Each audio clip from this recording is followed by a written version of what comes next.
Bapak silakan di ruang guru yang tutup.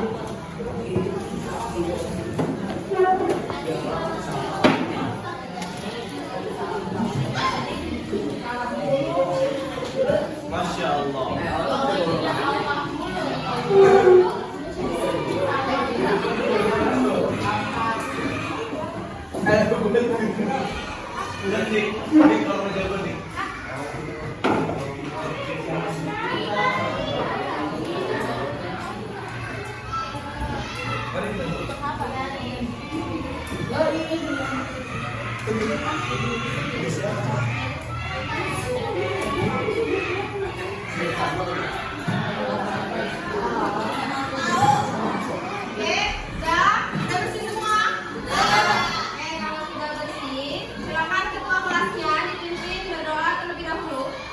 Kain Iqra doa.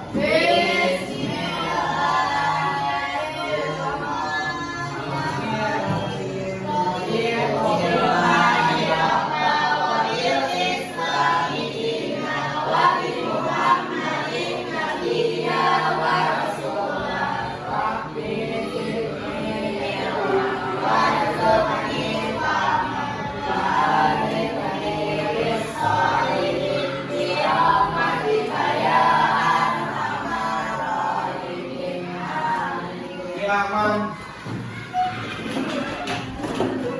Assalamualaikum. Assalamualaikum warahmatullahi wabarakatuh. Waalaikumsalam warahmatullahi wabarakatuh. Lulusan.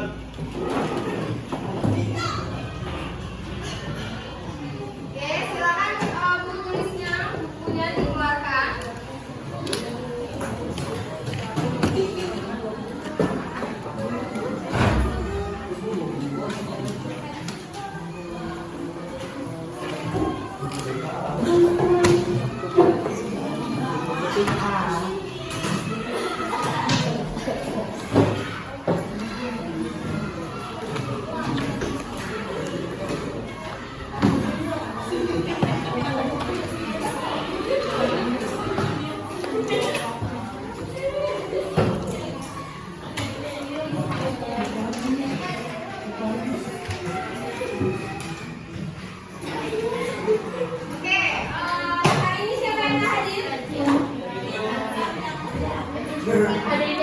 Siapa yang hadir?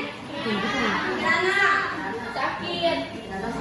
Kirana sakit. Rino kenapa? Sakit juga.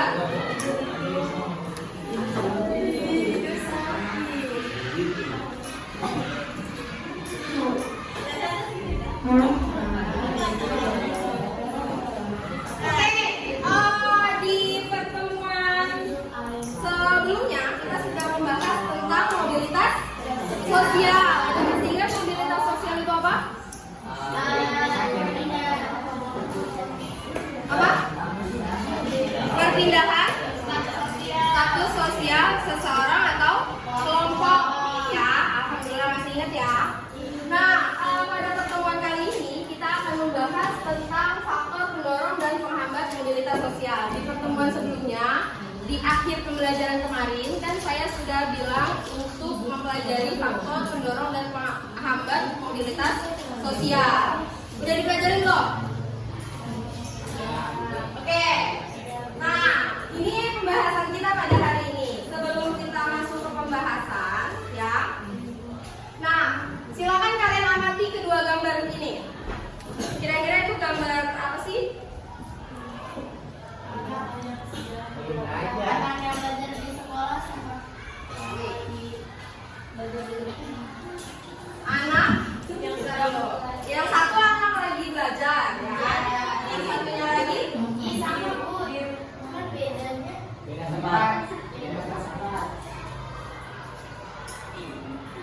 Oke, yang satu lagi ngapain? Belajar di sekolah. Satu lagi? Belajar di belajar di. Nah, jadi ya ada beberapa masyarakat yang mengalami perpindahan atau mobilitas sosial itu dengan sangat mudah, ya. Ada juga yang ternyata sulit mengalami mobilitas sosial. Contohnya kayak di gambar nomor 1, itu kan kemudahan akses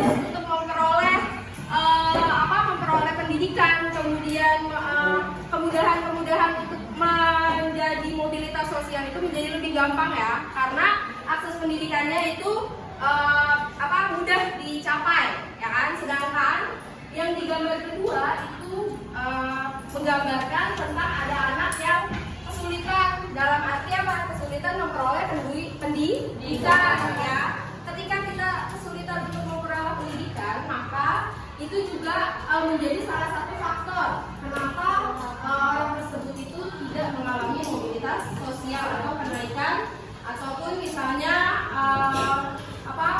perbaikan kehidupan dan lain sebagainya. Nah, itu bisa terlihat dari gambar 1 dan 2. Sangat bertimpakan antara gambar 1 dengan 2. Nah, kemudian apa sih yang bakalan kita lakuin pada hari ini? Karena kita hari ini akan membahas tentang faktor pendorong dan faktor penghambat. Tentunya yang pertama akan kita lakukan yaitu kita akan mempelajari tentang faktor pendorong mobilitas sosial itu apa saja. Nah, kemudian yang kedua kita akan mempelajari juga tentang faktor penghambat dari mobilitas sosial itu apa saja. Nah, tujuan dari pembelajaran kita itu apa? Ya, tujuan pembelajaran kita yang pertama, kalian setelah mempelajari materi ini diharapkan mampu menganalisis faktor pendorong dan faktor penghambat sosial mobilitas sosial dengan benar. Yang kedua, bisa membuat laporan hasil diskusi, ya. Mungkin kurang lebihnya seperti kemarin dan menyajikan laporan hasil diskusi kalian. Seperti kemarin kan, kalian sudah berdiskusi, kemudian kalian sajikan dalam bentuk presentasi dalam kelompok. Nah, hari ini pun kurang lebih sama seperti kemarin. Sebelum kita masuk ke pembelajaran, tadi sudah saya minta untuk siapkan alat tulisnya. Kita ada pretest terlebih dahulu. Silakan kalian amati soalnya dan kerjakan jawab soalnya dengan baik, ya.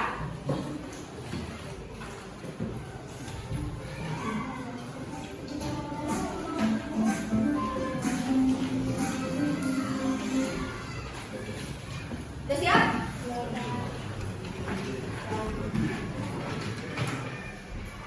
Sudah siap? Oke. Kalau sudah siap,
gambaran soal-soal mengenai faktor pendorong dan penghambat mobilitas sosial. Kenapa sih kita harus mempelajari materi ini? Karena sebenarnya di sekitar kita, ya, di sekitar kita itu sebenarnya banyak contoh-contoh dari mobilitas sosial. Ya, baik ada yang naik, ada yang juga yang turun, ada juga yang mungkin horizontal, ya masih sama. Atau mungkin kemarin kayak contohnya ada yang tahu kebakaran di lapangan sana? Kenapa itu sebabnya? Karena listrik. Ya. Nah, berarti itu keluarga yang mengalami hal tersebut itu bisa menjadi bisa masuk ke dalam contoh faktor atau mobilitas sosial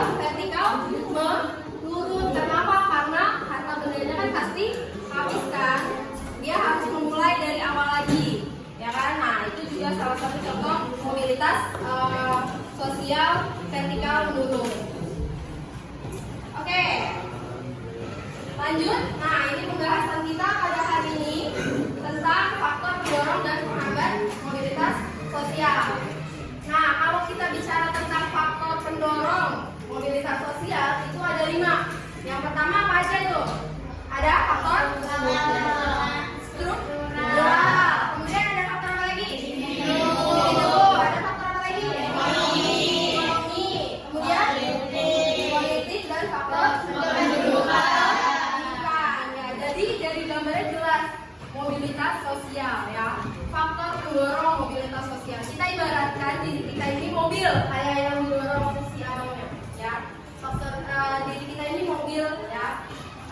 Nanti mobilnya itu kalau misalnya kehabisan bensin kan otomatis harus didorong ya kan, atau butuh amunisi lagi. Nah, yang pertama kita bahas yaitu tentang faktor struktural terlebih dahulu ya. Faktor mobilitas sosial untuk struktural, faktor ini terkait dengan kesempatan seorang untuk menempati sebuah kedudukan serta kemudahan untuk memperolehnya. Ya, contoh dari faktor mobilitas sosial individual ini, struktural ini, misalnya kebutuhan lapangan pekerjaan di Indonesia, ya kan, itu kan setiap tahunnya itu pasti bertambah ya jumlah pengangguran, ya. Jadi tidak seimbang dengan lapangan pekerjaan yang tersedia di Indonesia. Itu salah satu faktor struktural. Nah, faktornya kenapa bisa jadi? Kalau sekarang ini kan ada yang namanya sistem keluarga ya di dalam perusahaan. Biasanya ada yang pemasukan tidak sesuai dengan keterampilannya. Karena apa kata? Karena dia saudara saya ajak masuk. Padahal seharusnya mungkin itu hak orang lain, ya, hak orang lain untuk menepati jabatan tersebut. Nah, itu bisa disebut dengan faktor struktural, ya. Jadi faktor yang bisa dibilang ada apa ya, mungkin kalau orang sekarang menyebutnya biasa ada orang dalam lah gitu kan. Nah, itu faktor struktural. Jadi faktor ini terkait kesempatan seseorang untuk menempati sebuah kedudukan serta kemudahan untuk memperolehnya. Jadi begitu mudah ya kan. Atau sekarang misalnya kayak kemarin kan kasusnya ada beberapa kasus yang kemarin sudah kita lihat, kasus Verdi Sambo ya kan, dia dengan begitu mudahnya ya kan naik dari yang awalnya hanya Kapolda menjadi apa? Menjadi apa? Irjen, ya kan? Irjen, kemudian Irjen bintang 2 lagi langsung ya kan? Nah, itu kan berarti ada faktor struktural, ada yang membackup dia, ya, sehingga dia mampu naik ke posisi tersebut. Nah, kemudian hancurlah karena apa? Karena ulahnya sendiri kan kemarin itu karena terjadi kasus pembunuhan ajudannya sendiri, ya kan? Nah, kemarin kan sudah kita bahas. Ini yang kemudian yang kedua itu ada faktor individu. Tadi kan yang pertama struktural, yang kedua tadi ada faktor individu. Nah, faktor individu ini terkait dengan kualitas individu yang dilihat dari segi sikap, pengetahuan dan keterampilan. Sekarang gini, di era sekarang ini ya kan, itu sudah banyak perusahaan-perusahaan yang bukan hanya menilai dari knowledge-nya saja, tapi juga dilihat dari sikapnya. Contohnya ada beberapa perusahaan yang melihat dari misalnya sosial medianya, karena biasanya di sosial media kita menjadi diri kita sendiri, entah itu mungkin yang suka berkata kasar atau yang pokoknya jati diri kita itu biasanya terlihat dari sosial media, dari postingan-postingan kita. Cara kita memposting apa saja yang kita posting itu dapat menggambarkan diri kita. Nah, biasanya itu menjadi nilai sikap untuk perusahaan jika dia ingin menerima karyawan baru biasanya, atau mungkin skill. Sekarang kan sudah banyak ya, banyak untuk menambah skill. Jadi bukan cuma yang ada dari pemerintah, tapi tergantung pada diri kita sendiri juga. Kita mau menambah skill enggak, ya kan? Karena mungkin kalian semua punya skill tersembunyi, ya kan? Ada mungkin yang suka awalnya gambar-gambar, ya kan? Oh, mungkin nanti kedepannya saya bisa mengembangkan skill saya menjadi pelukis, atau mungkin menjadi desainer, atau mungkin bisa jadi apa lagi, banyak ya. Atau mungkin dulu saya suka masak, ya kan, bantu mama. Awalnya mungkin kalian bisa masak. Kalau skillnya kalian olah terus, mungkin nanti kedepannya bisa buka usaha dan lain sebagainya. Nah, itulah yang dinamakan dengan life skill atau keterampilan ya dalam hidup.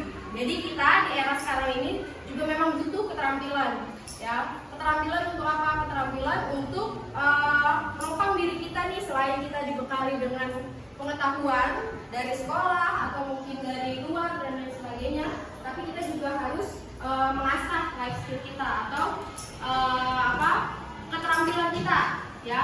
Mungkin dari hal kecil, dari hal hobi kalian atau kesukaan kalian itu bisa kalian asah, yang mungkin nanti kedepannya bisa menjadi bekal buat kalian. Nah, itu dari faktor pendorong mobilitas sosial dari individu itu sendiri. Jadi kalau bukan diri kita yang mendorong kita buat maju, siapa lagi, ya kan? Karena orang-orang sekitar kita itu hanya tahu ya memang kita seperti ini, tapi yang tahu dalam diri kita punya apa saja dalam diri kita itu hanya diri kita sendiri, ya kan?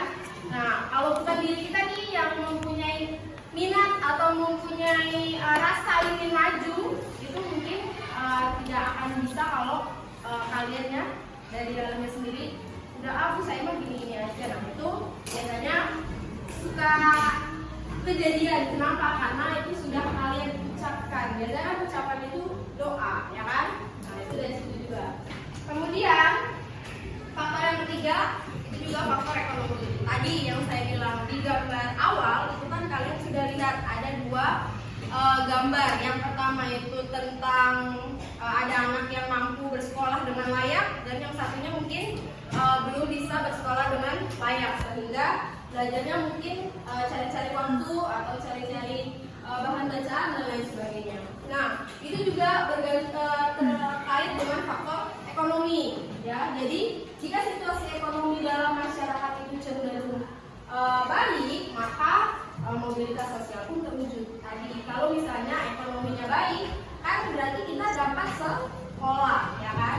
Dapat, walaupun sekolah itu bukan penentu kesuksesannya. Setiap orang kan ada yang istilahnya ada yang kuliah sampai S3 atau S2 itu juga masih belum bisa jadi apa-apa. Kan kata sukses itu untuk setiap orang berbeda-beda. Jadi coba kalian tanamkan sukses itu ketika kalian mampu membawa diri kalian menjadi lebih baik lagi, menjadi lebih maju, bukan diukur dari uang, ya. Coba ubah pola pikir kalian. Jadi jangan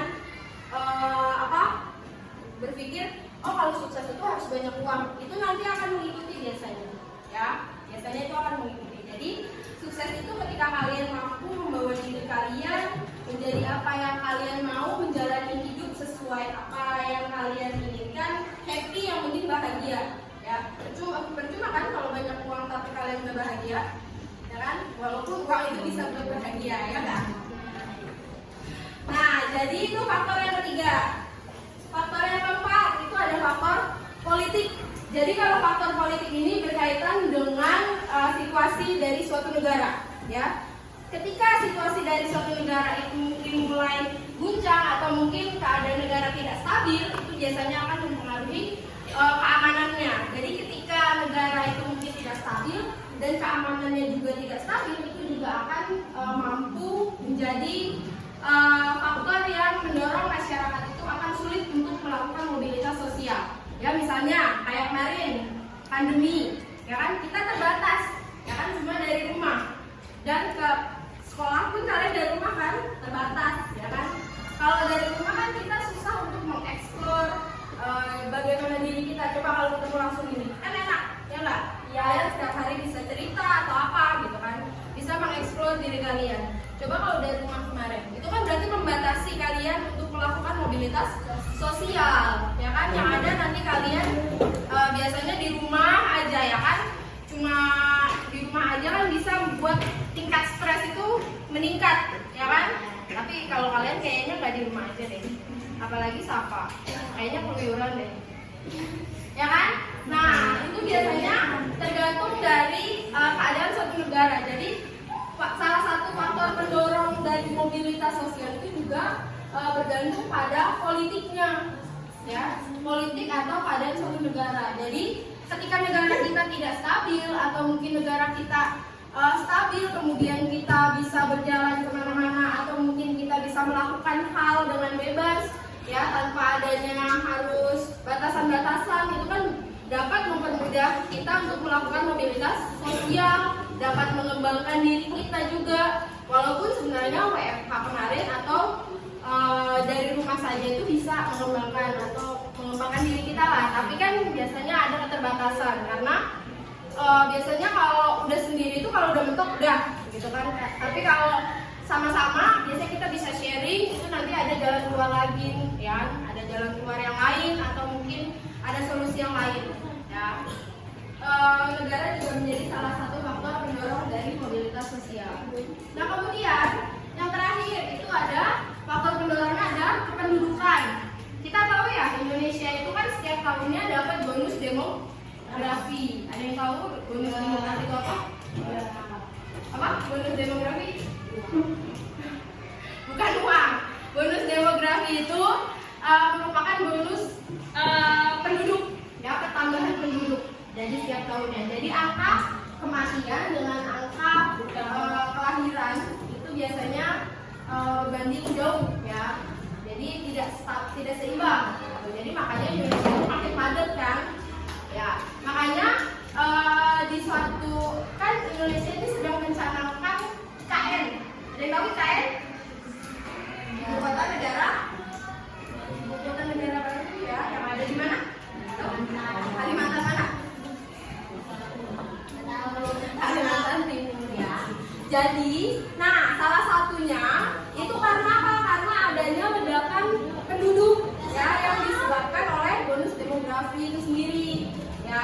Nah masalah kependudukan ini kan akan mendorong individu dan pemerintah untuk mengarahkan masyarakat untuk bermigrasi. Contoh, kita tahu misalnya di sini mungkin ini ya, kalau di saya waktu itu pernah nemuin di salah satu wilayah, misalnya di daerah Lampung itu ada namanya Kampung Jawa ya. Jadi itu ternyata orang-orang khas dari Pulau Jawa yang dipindahkan ke pulau tersebut atau ke wilayah tersebut ya. Jadi biasanya jadi yang wilayahnya padat, misalnya kayak Jawa Barat itu kan padat banget ya. Nah itu mungkin nanti penduduknya bisa dipindahkan ke ibu kota negara baru, kan bisa, kan lebih dekat dengan ibu kota. Safa kita mau dipindahin ya. Jadi kependudukan kita itu Indonesia itu terpadat ke berapa di dunia? Ada yang tahu? Dua apa keempat?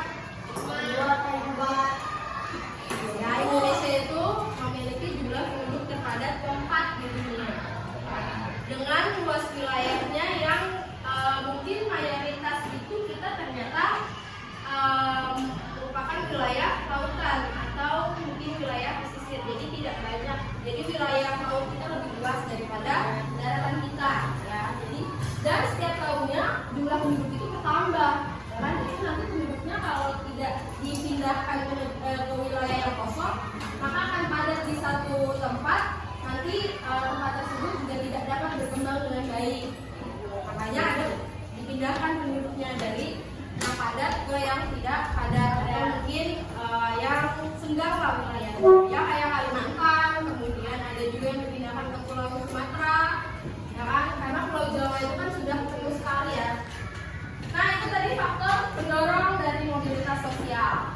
Nah kemudian selain faktor pendorong, tadi kan kita sudah sepakat ya akan mempelajari tentang faktor penghambat juga mobilitas sosial. Jadi ada 3 faktor yang menjadi penghambat mobilitas sosial. Apa aja?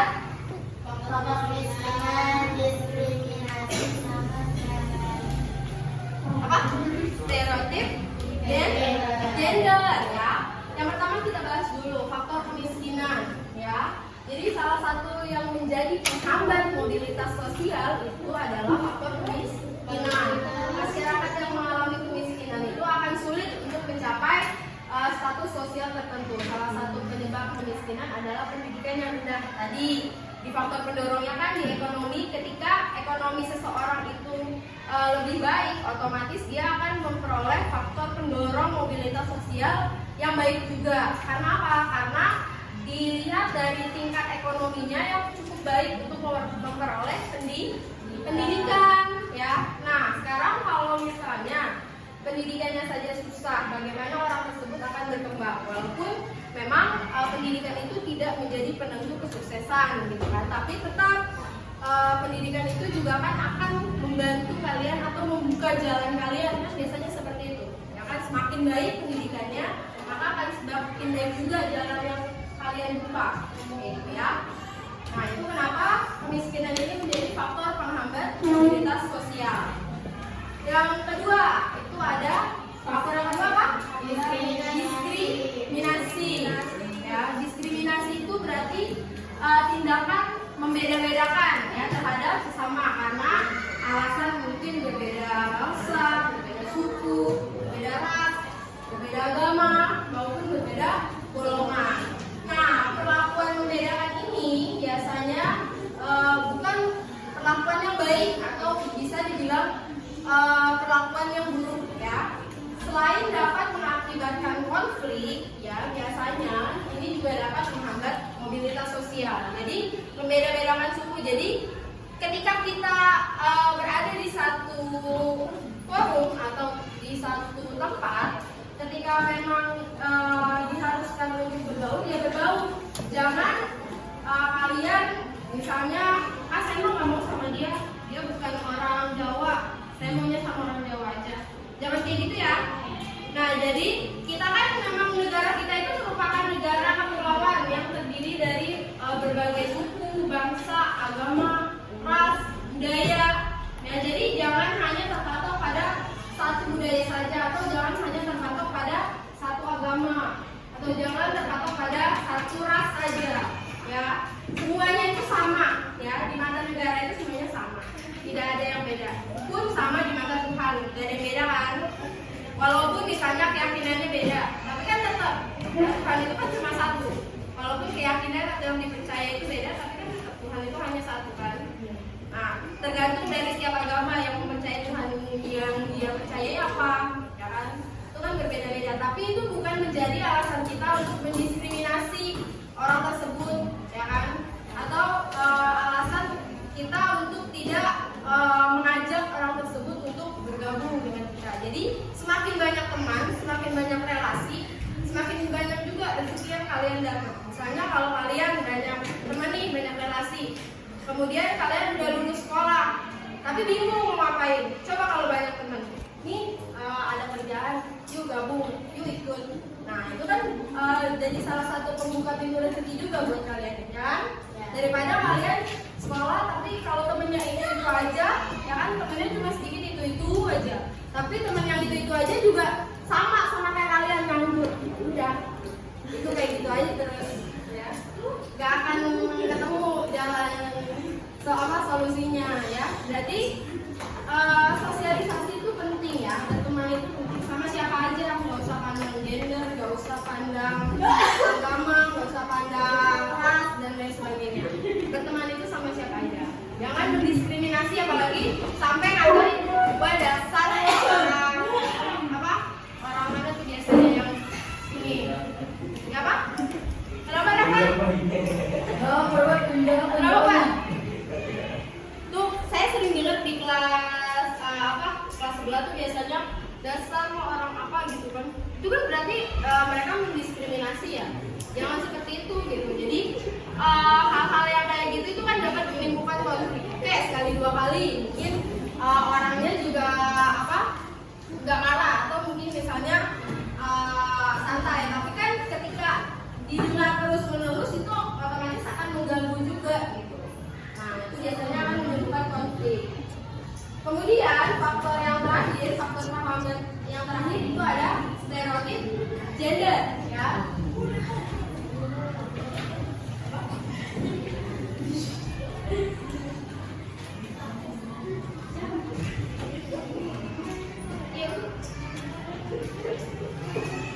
Ya, jadi faktor yang ketiga atau terakhir itu ada stereotip gender.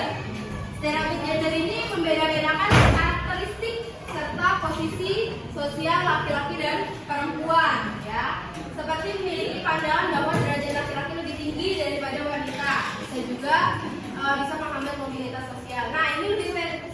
lagi dari tadi diskriminasi. Kalau stereotip gender ini dia merasa bahwa seorang laki-laki itu merasa bahwa dirinya tuh paling baik dan paling memang bisa diajarkan. Tapi ternyata di era sekarang ini itu memang kan tidak semua pekerjaan laki-laki itu sudah banyak yang dikerjakan oleh perempuan. Jadi sudah ada kesetaraan gender, ya.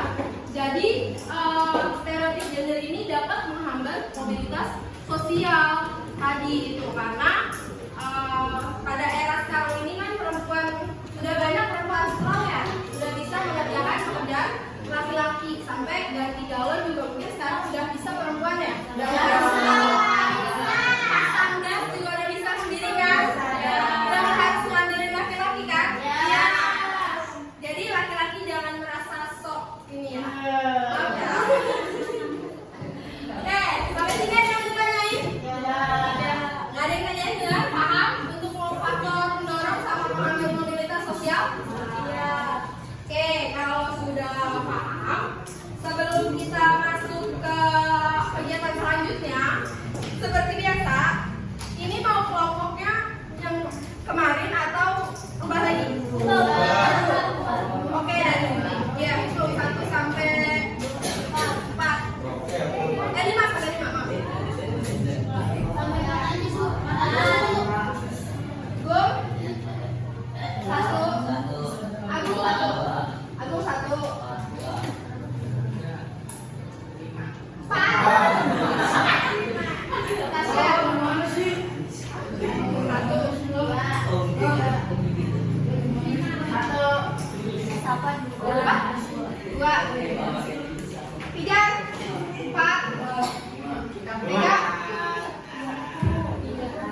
Oke, tadi kan ada yang kayak ini ya, UTS ya. Oke, silakan kalian berkumpul sesuai dengan nomor yang tadi kalian sebutkan. Ya, langsung membentuk meja. Ya, langsung membentuk meja diskusi. Silakan berkumpul. Ayo,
Siapa nih?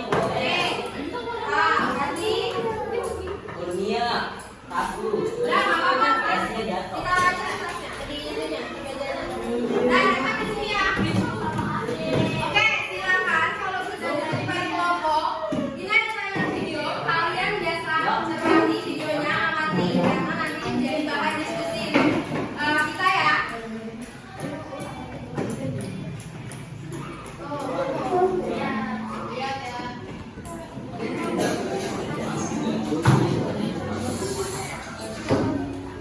Pendidikan bukan segalanya. Yang jauh lebih penting adalah kemauan seseorang untuk terus belajar. Halo semuanya, nama saya Michael. Selamat datang di channel saya, Sikutu.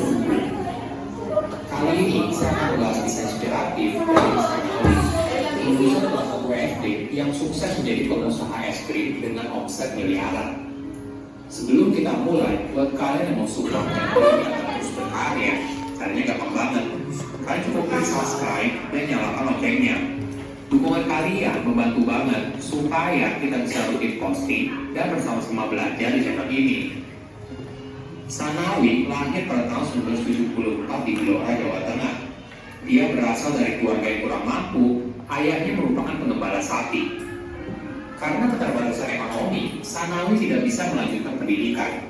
Bahkan, dia juga tidak bisa baca dan tulis. Dari kecil hingga remaja, Sanawi mengikuti jejak orang tuanya untuk mengembala sapi milik tetangga. Di kampung, dirinya dianggap sebagai pemuda yang tidak punya masa depan yang cerah. Namun hal ini tidak mengecilkan semangat dirinya untuk berubah nasib. Sanawi bercerita, ketika usianya 16 tahun, dia diminta orang tuanya untuk merantau ke Jakarta. Bermodal uang 7.500 dari hasil jualan ketela, Sanawi berangkat dengan tetangganya untuk merantau. Namun sayangnya, dirinya terpaksa harus pulang lagi karena tetangganya justru meninggalkan dia sendirian di terminal. Inilah yang buat Sanawi kembali pulang sambil menangis.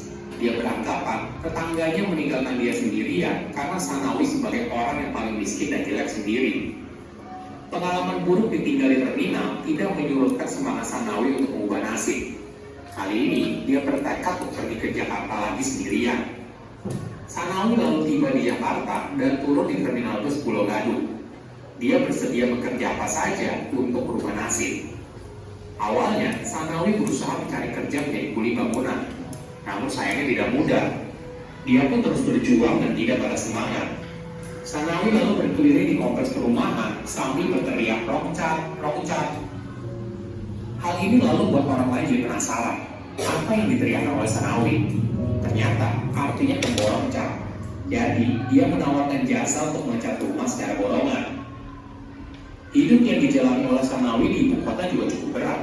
Dia seringkali tidur di taman, di emperan toko, dan sebagainya. Namun semua ini tidak membuatnya menyerah. Pilihan yang terbatas mendorong Sanawi untuk bekerja lebih giat lagi setiap harinya. Pada tahun 2006, Sanawi pindah ke Samarinda bersama teman-teman proyeknya. Setahun di sana, hidupnya tidak ada perubahan yang signifikan. Dia pun terpikir untuk mencari penghasilan tambahan.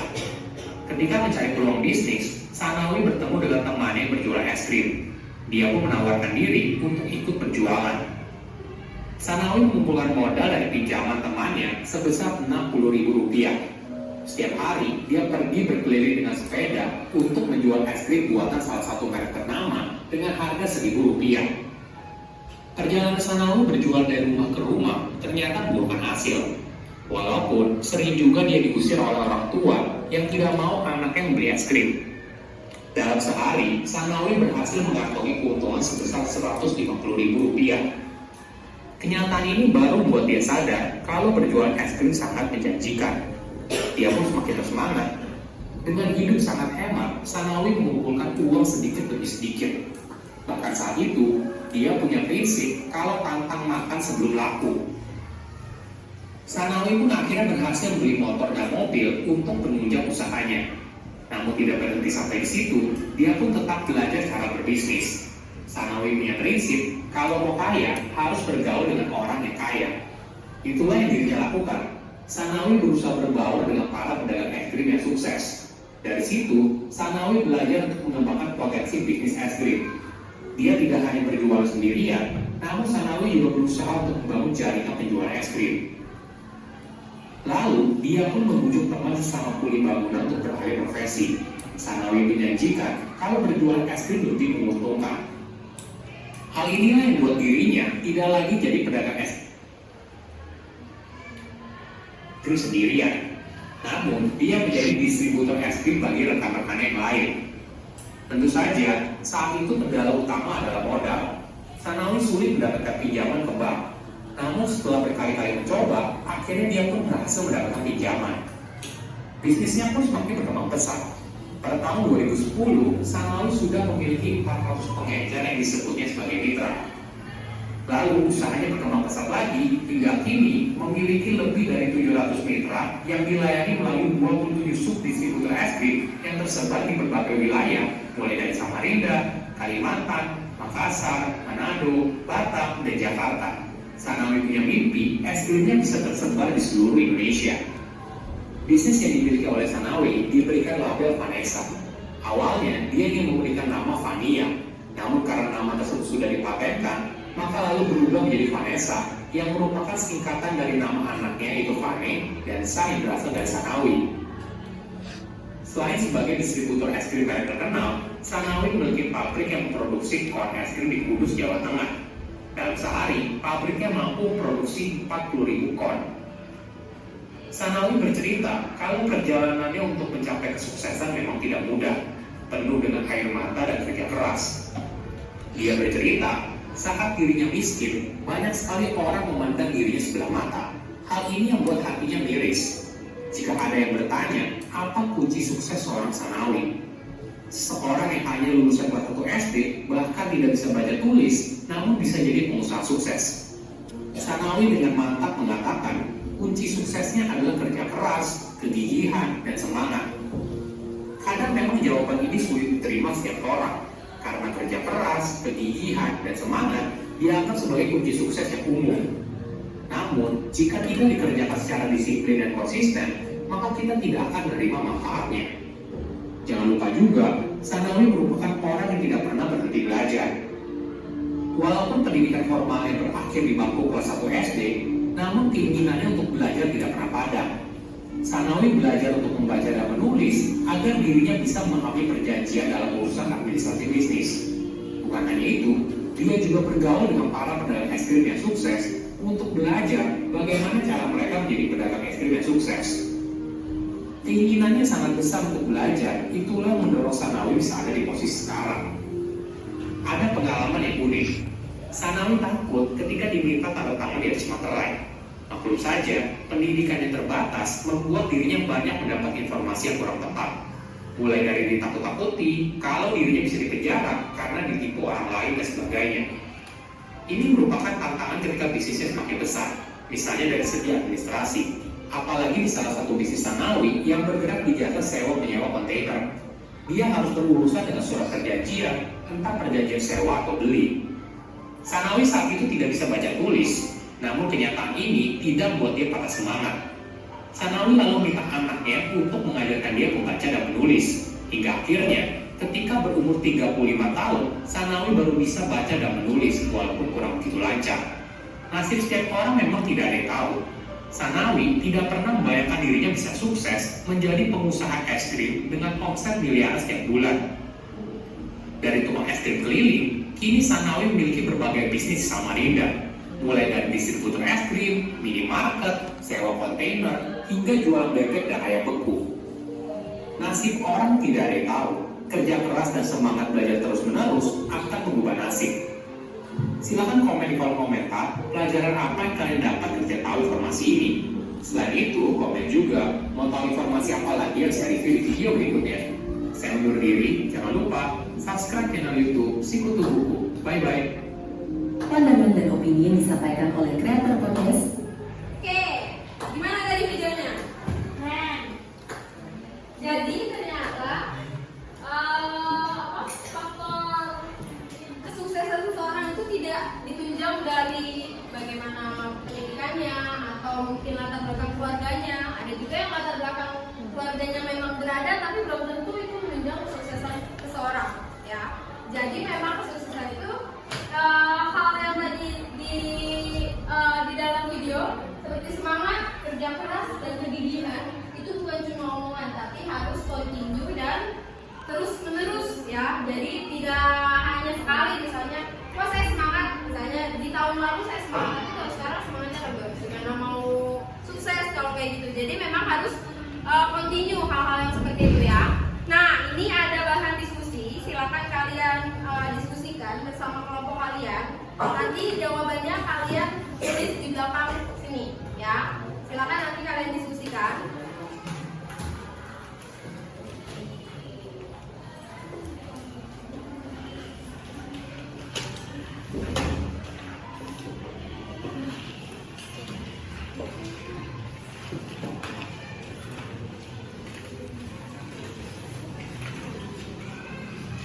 Oke,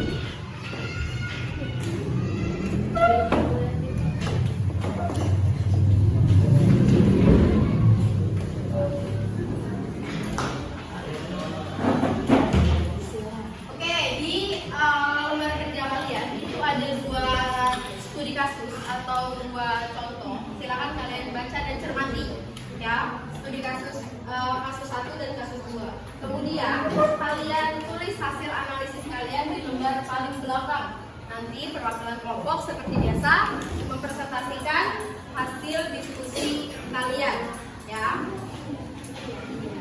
Untuk diskusi kelompok seperti biasa kurang lebih 15 menit. Silakan kalian diskusikan diskusi kasus yang ada di lembar kerja depan. Apa? Nama orang yang Sanawi.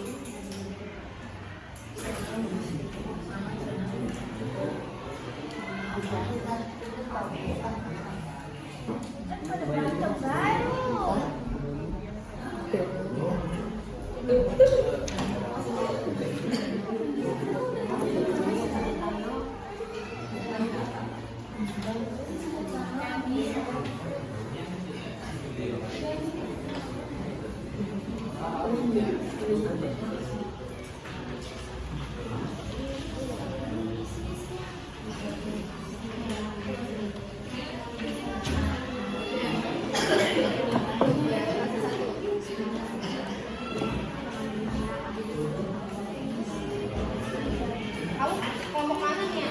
Kenalan sih.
Misalnya sebagai PNS, buruh pabrik, pedagang, pedagang,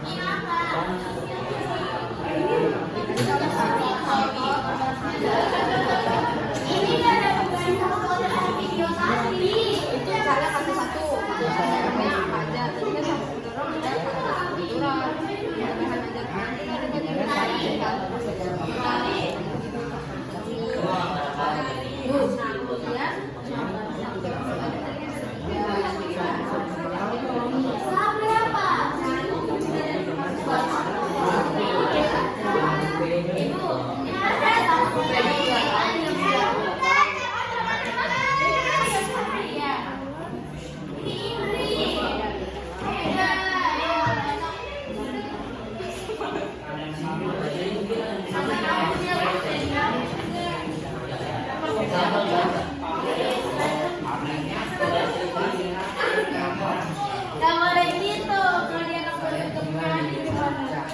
Ya, dia mau emang bullying.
Ella, baik banget sih.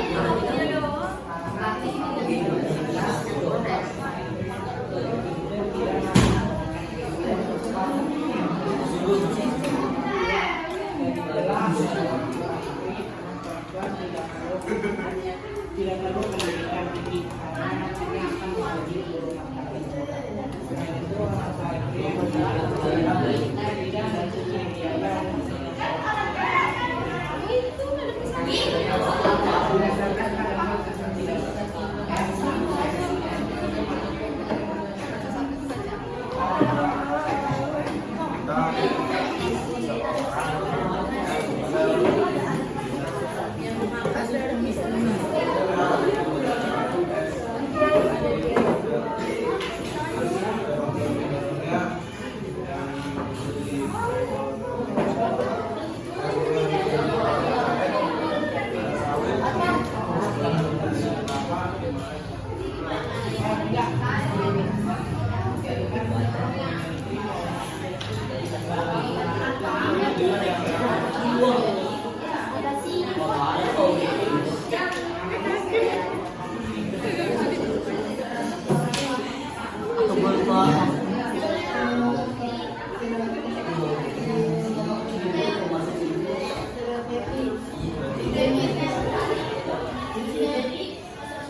Oke, seperti biasa, jika sudah selesai, salah satu orang dengan kelompoknya bisa mempresentasikan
Faktor pendorongnya ya. Kan faktor Ini udah dimasukin. Ada nama ini. ini merit mencuri. Baca presentasi siapa?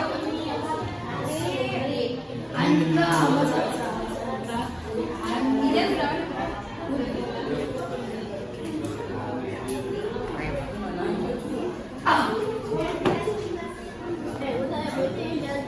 Ada tim.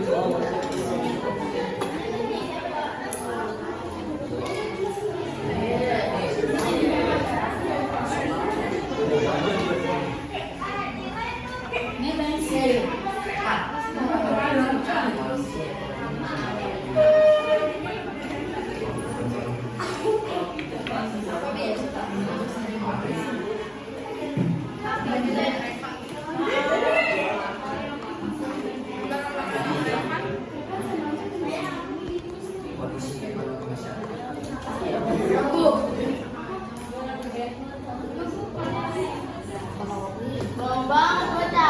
Iya. Diskriminasi. Iya. Anu yang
Iya.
Keberadaan pabrik pengolahan kelapa sawit di desa tersebut memiliki dampak positif karena tren sepertinya.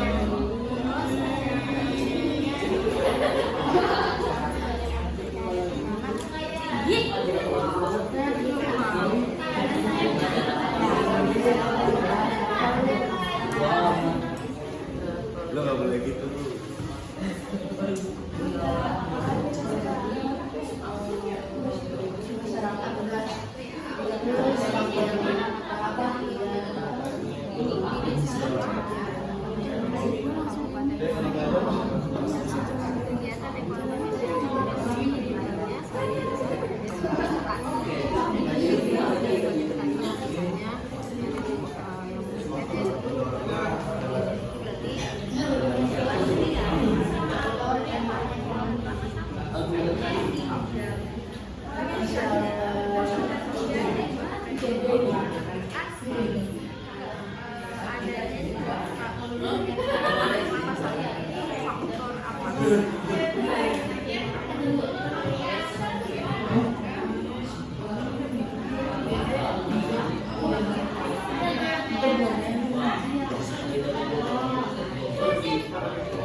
Daripada lu kecil-kecil.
Lupa.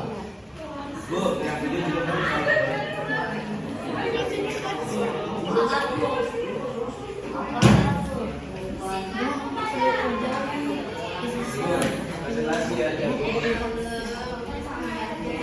Ini di sini bawah ini paragraf baru. Tiga paragraf gitu. Pada kasusnya kan lu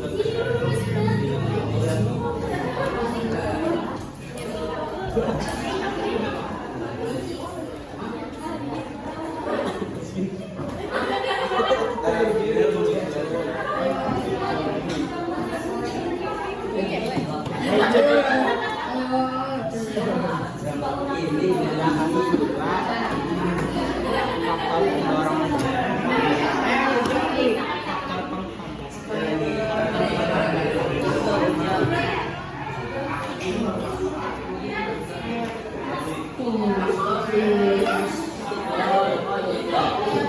selesai.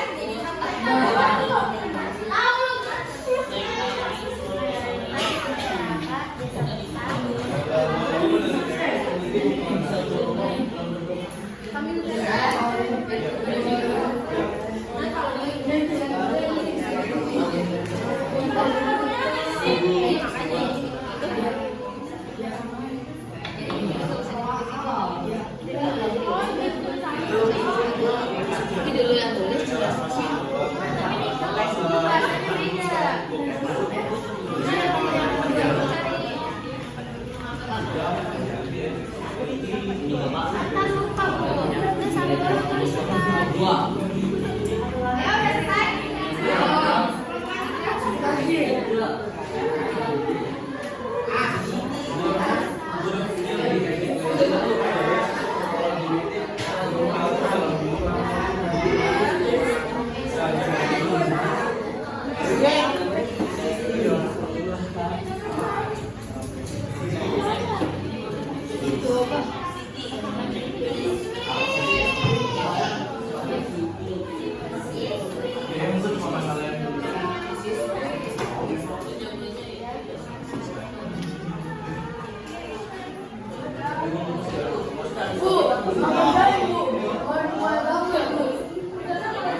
Ibu,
Presiden.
Yang satu lagi lah, kalau individual dia punya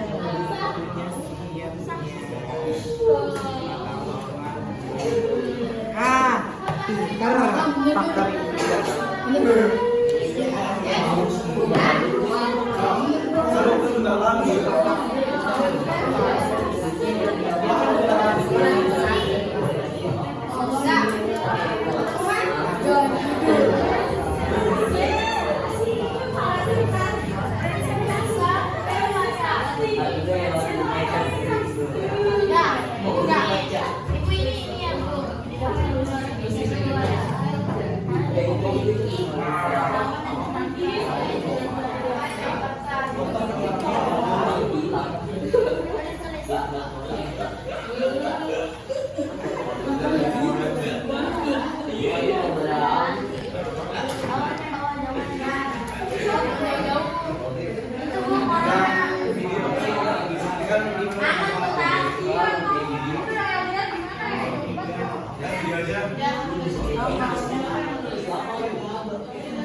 Dia tidak mempunyai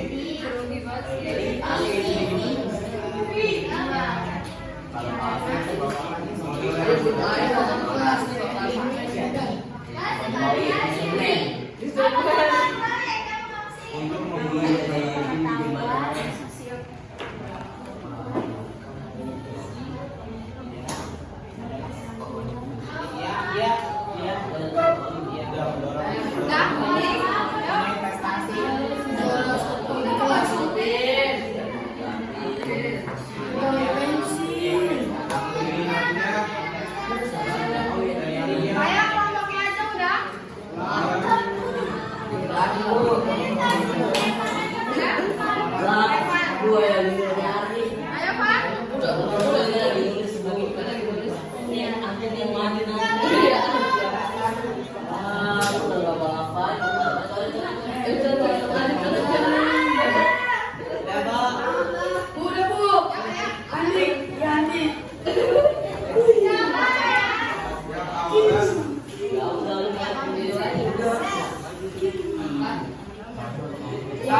pada kasus 1 ada seorang anak yang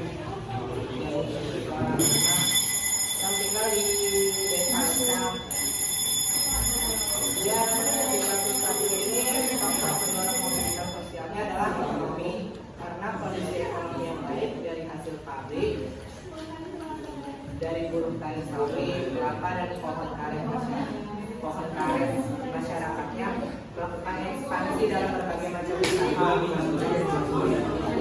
Masyarakatnya Yang lainnya perhatiin dulu ya. jadi masyarakatnya itu melakukan ekspansi ya, dari buruh tani, usahanya berlanjut jadi bikin pabrik. Terus untuk faktor penghambatnya adalah karena faktor ekonomi, yang pada awalnya sebelum ada pabrik tersebut masyarakat masih memiliki pekerjaannya masing-masing, jadi belum bisa menghasilkan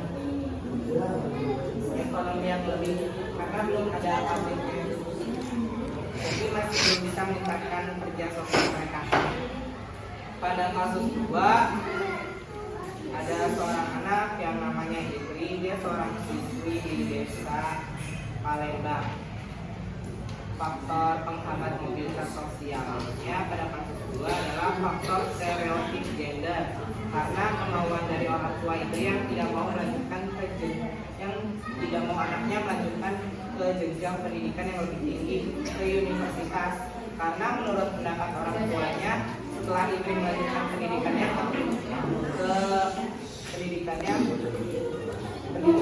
lebih tinggi, tugas dia akan tetap sama, menjadi ibu rumah tangga. Untuk faktor pendorongnya adalah faktor individual, karena dia memiliki keterampilan dan pengetahuan. Jadi dia tuh pas di sekolah punya banyak prestasi di sekolah sebagai juara satu di kelas. Kita kasih aplaus dulu buat kelompok berapa? Kelompok 4. Assalamualaikum warahmatullahi wabarakatuh. Waalaikumsalam.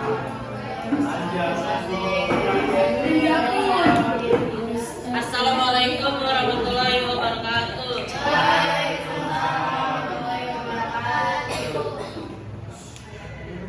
Saya dari kelompok 1 ingin mempresentasikan hasil diskusi kelompok kami. Kasus 1, faktor penghambat yang keluar ditambah lagi dengan harga karet yang tidak menentukan, memperparah kondisi ekonomi masyarakat. Faktor pendorong ekonomi, sekarang dengan adanya pabrik terlihat kondisi ekonomi masyarakat membaik. Keberadaan pabrik tersebut mampu meningkatkan kondisi ekonomi sebagai besar masyarakat di desa saya. Kasus 2, faktor penghambat individu.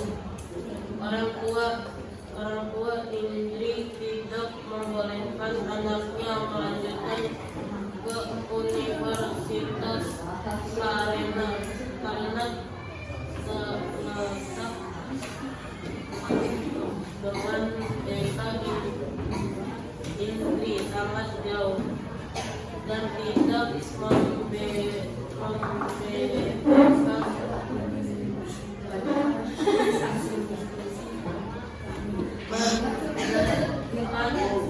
Indri untuk sendiri tanpa pengawasan orang tua. Lagi pula bagi orang tua Indri arah perempuan tidak perlu pendidikan tinggi karena nanti akan menjadi ibu rumah tangga juga. Faktor pendorong individu, dia berhasil menjadi juara kelas pada ujian kenaikan kelas. Indri bercita-cita ingin menjadi seorang dosen. Indri berharap bisa melanjutkan pendidikan ke universitas untuk mewujudkan cita-citanya. video penghargaan. Dia tidak mempunyai model yang cukup untuk modal yang cukup untuk memulai usaha.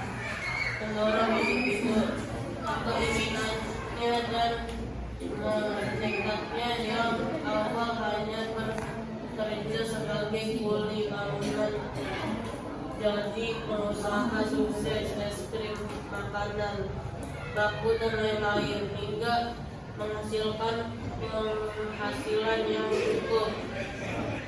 Sekian dari kelompok 1. Assalamualaikum warahmatullahi wabarakatuh.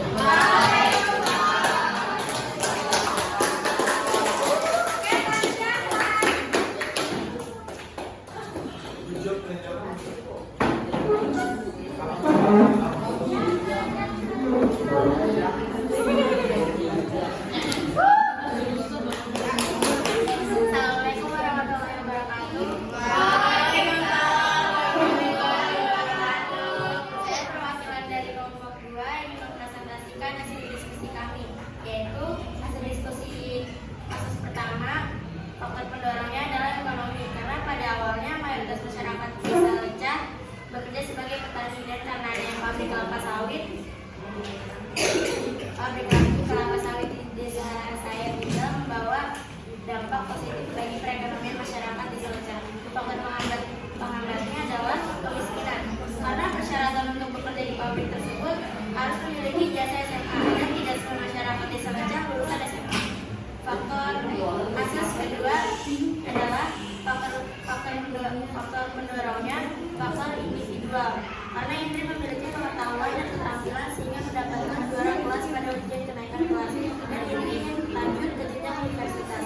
Faktor penghambatnya adalah stereotip gender, karena orang tuanya tidak membolehkan indri untuk lanjut ke universitas, dan juga jarak dari rumah indri ke universitas cukup jauh. Orang tua indri berpendapat bahwa seorang wanita juga akan menjadi ibu rumah tangga. Sekian presentasi dari saya. Assalamualaikum warahmatullahi wabarakatuh.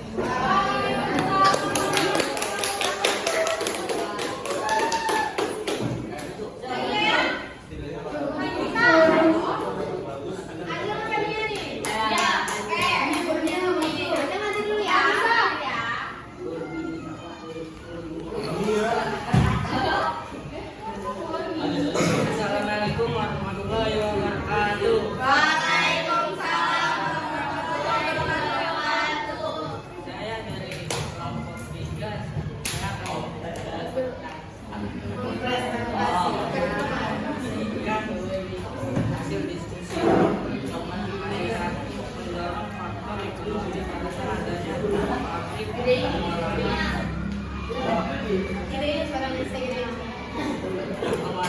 kelapa sawit di desa membawa dampak positif bagi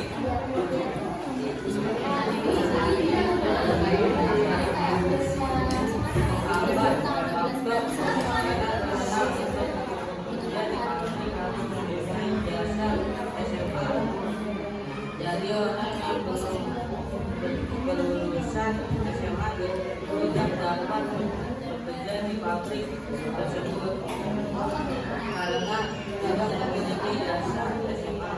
Kasus 2 mendorong faktor individual berhasil menjadi juara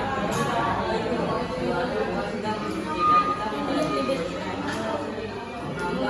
Faktor kemiskinan karena orang tua indri tidak memiliki biaya yang untuk menyelesaikan anaknya ke pendidikan tinggi.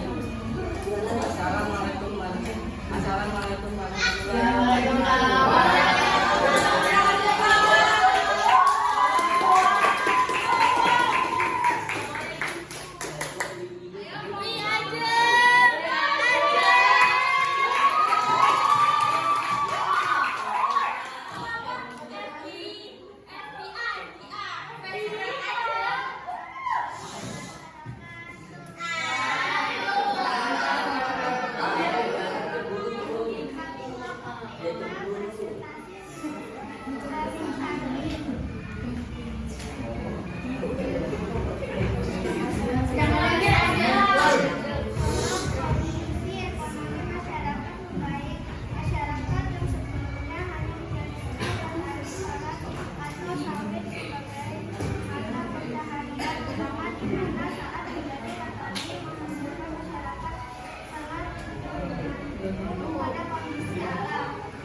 sebagian besar wilayah atau penduduk di desa tersebut itu memang mungkin biasanya kan kalau di desa tingkat pendidikan itu tidak begitu dipentingkan kan. Nah itu yang menjadi faktor penghambatnya, biasanya hanya lulus SD selesai ya kan. Tapi ternyata semenjak adanya pabrik itu ya kan itu menjadi apa ya, bisa jadi pengingat buat keluarga juga. Kenapa sih pendidikan itu penting? Ternyata ijazah itu walaupun tidak menentukan kesuksesan, tapi akan membuka gerbang, ya, membuka gerbang kita nanti berpijak ke depannya. Oke, itu tadi untuk diskusi kelompoknya. Sebelum kita selesaikan, kita tadi hari ini sudah belajar apa aja? Kita sudah belajar tentang faktor pendorong dan faktor penghambat. Ya, jadi faktor pendorong dan faktor penghambat itu sebenarnya kita rasakan setiap harinya, ya. Faktor pendorong misalnya nih kalian males-malesan belajarnya, itu nanti dampaknya ke depannya akan untuk masa depan kalian. Kalau kalian males, ya itu yang akan kalian petik nanti hasilnya ke depan. Kemudian tadi juga kita sudah membahas tentang kisah inspiratif ya. Jadi ada kisah inspiratif seorang pedagang ekstrim yang sebenarnya dia itu tidak lulus sekolah atau hanya lulusan kelas 1 SD, tapi dia dapat menjadi pengusaha yang sukses. Karena apa? Karena kemauan, keinginannya, tekadnya itu kan menjadi faktor pendorong di dalam dirinya. Ya kan, faktor individual ya. Oke, sebelum kita akhiri tadi, silakan kalian siapkan bukunya lagi. Ini ada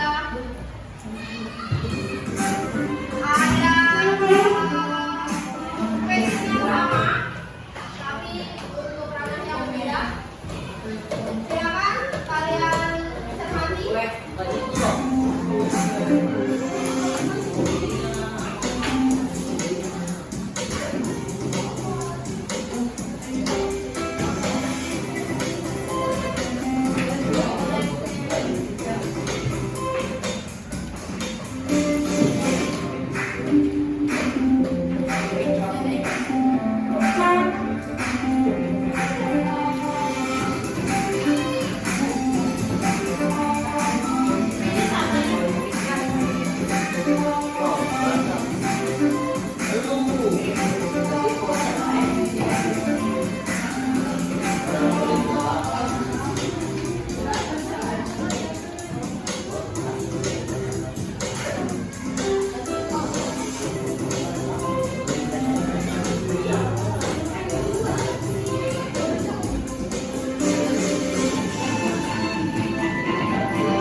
Jadi kita nih sebagai pelajar ya kan, kita kan masih punya begitu banyak waktu ke depannya karena kan usianya masih pada muda ya.